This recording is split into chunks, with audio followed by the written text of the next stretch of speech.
आज्ञा नमस्कार। सारा देश रे भोट चोरी गोटे आलोड़न सृष्टि करिछि। बिहार रे तो एमिति सर्वे रे 65% लोक भी विश्वास करुछंती भोट चोरी होइछि। राहुल गांधी बारंबार अभियोग करुछंती बीजेपी किभली भोट चोरी करिकी बाजीमात करिछि। भोट चोर गादी छाड़र नारा भी पड़ुछि। सेपटे निर्वाचन कमिशन हुंतु भारतीय जनता पार्टी हो समस्ते यह खंडन करिकी आसुछंती। किंतु आज्ञा नुआपड़ारे सत मिछर प्रमाण मिल जिवो। मैं कथा एथि पई कहूची। आज नुआपड़ारे कांग्रेसर गणमाध्यम विभागर मुख्य वरिष्ठ सांबादिक थिले सी अरविंद दास महोदय आज भोट चोरी अभियोग आनिछंती।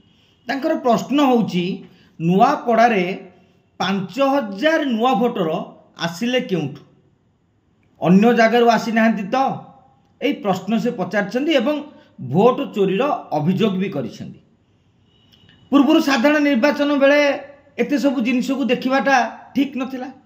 किंतु एबे जते बेले नुआपड़ारे सबु दल बिजु जनता दल, भारतीय जनता पार्टी, कांग्रेस समस्ते बूथ वारी नेता को दायित्व देइछंती। 358 बूथ, प्रति बूथ रे 2-3 जन नेता मध्य दायित्व रहिबे सबु दलर।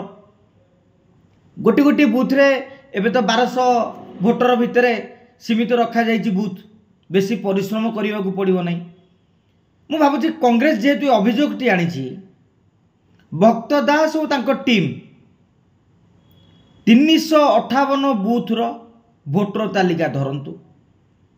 तांकर जो माने कांग्रेसर एजेंट रहिबे, जो माने विभिन्न बूथ रे दायित्व रहिबे, 1200 भोटर मात्र घंटाकर काम। सेठाकर स्थानीय लोकटे कहीदेव ए लोकटी किए, ये अमुक परिवार पुओ ना झियो। जदि जोटी संदेह थिबो जाइकी बुझी भी पारिबे। जदि भोट चोरीर किछि प्रमाण भी मिलगला ताले राहुल गांधींकर गुडबुक रहिबे भक्त दास एवं कहीं एवं सारा भारत रे मध्य ये एक आलोड़न सृष्टि करिवो, निर्वाचन कमिशन को भूल बोली प्रमाणित करिवो। तेणु कांग्रेस पाई गोटे बड़ सुजोग रही। 2-4 दिन भितर से माने चाहिए भोटर लिस्ट मिल जाइछि, क्यों बूथ रे केते भोटर अछंती से तालिका पंचायत वारी से माने देई दियंतु। बूथ रे ताकर जो नेता माने वर्तमान आजिठू देखि चलंतु। दिने 2 दिन भितर स्पष्ट हो जिवो नुआपड़ारे केते भोट चोरी करिया पाई बीजेपी उद्यम करिथिला। जदि जोनसी पंचायत बा बूथ रे मनकर एक्स परिवार लोक नथिबे, ए नामधारी लोकटी नथिबो, ताले जना पड़िबो जे ए लोक किए वर्तमान शामिल कला। जदि किछि प्रमाण मिलगला देश रे चर्चा तो हबो। कांग्रेस जो अभियोग आणुची भारतीय जनता पार्टी और निर्वाचन कमिशन जो बारंबार खंडन करुछंती, साधारण रे मध्य लोक जानी परिबे जे हाँ बीजेपी भोट चोरी करुथला। जदि कांग्रेस ए न करे काहे पाखे आपण पाखे ऑप्शन अछि। इलेक्शन वर्तमान नवेम्बर 11 जाएंगे आपण को बहुत समय रही। 3-4 दिन काम को भी 8 दिन काम नहीं कि भी करि पारंती। तेणु भक्त दास और तांको टीम एबेठारु लागी पड़ंतु केउ केउ बूथ रे बाहरिया भोटर, फेक भोटर, जाल भोटर सामिल होइछंती। यह प्रमाणित होला परे केउ ऑफिसर केते ऑफिसर बंधा हेबे एवं निर्वाचन कमिशन जो बार बार कहउछंती भोट चोरी हेई नै बोली ता प्रमाणित होई जो।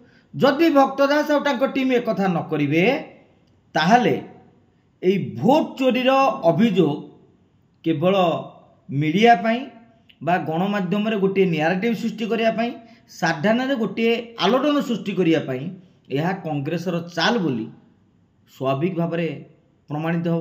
देखा जाऊ भक्त दास और तांको टीम नुआपड़ारे सामिल होइतिबा 5000 नुआ भोटर प्रकृति रे नुआपड़ार ना भारतीय जनता पार्टी जितिबा पाई अन्य केउटी सामिल करछंती तार प्रमाण देवे बोली अंतत पक्षे आशा रखिबा।